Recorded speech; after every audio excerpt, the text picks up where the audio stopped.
Hi friends, welcome to my channel. ఇప్పుడే అందిన వార్త, విజయసాయి రెడ్డి అరెస్ట్, బయటపడ్డ అసలు నిజాలు. ఈ విషయాలన్నీ తెలుసుకునే ముందు ఈ వీడియోని ఎక్కడ స్కిప్ చేయకుండా పూర్తిగా చూడండి ఫ్రెండ్స్. అప్పుడే మీకు కంప్లీట్ ఇన్ఫర్మేషన్ అనేది తెలుస్తుంది. అలాగే ఇప్పటి వరకు మన ఛానల్ని ఎవరైతే సబ్స్క్రైబ్ చేసుకోలేదో దయచేసి సబ్స్క్రైబ్ చేసుకోండి ఫ్రెండ్స్. సబ్స్క్రైబ్ చేసుకోవడం వల్ల నేను చేసే ప్రతి వీడియో అప్డేట్ నోటిఫికేషన్ రూపంలో మీకు వస్తాయి. అదే విధంగా లైక్ చేయడం మాత్రం మర్చిపోకండి. లైక్ చేయడం వల్ల ఇలాంటి ఇంపార్టెంట్ ఇన్ఫర్మేషన్ చాలా మందికి రీచ్ చేసిన వాళ్ళం అవుతాం. ఇక లేట్ చేయకుండా వీడియోలోకి వెళ్ళిపోతాం ఫ్రెండ్స్. జర్నలిస్టుపై అనుచిత వ్యాఖ్యలు చేసిన విజయసాయి రెడ్డిపై చర్యలు తీసుకోవాలంటూ కొత్తపేటలో బుధవారం జర్నలిస్టులు నిరసన తెలిపారు. వీరికి పలు పార్టీల నాయకులు సంఘీభావం తెలిపారు. పంచాయతీ కార్యాలయం వద్ద నుంచి పోలీస్ స్టేషన్ వరకు నిరసన ర్యాలీ నిర్వహించారు.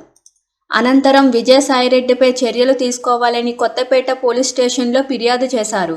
ఈ సందర్భంగా సీనియర్ జర్నలిస్టు ముత్యాల బాబ్జీ మాట్లాడుతూ, వ్యక్తిగత కక్షలతో కొంతమంది రాజకీయ నాయకులు వ్యవస్థలను, జర్నలిస్టులను దూషించడం పరిపాటిగా మారిందన్నారు.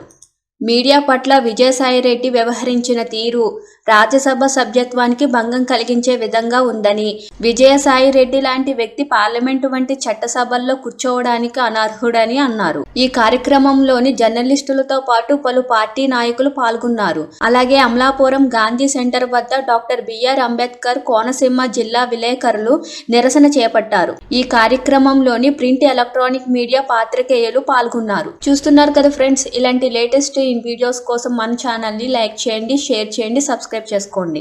Thank you for watching.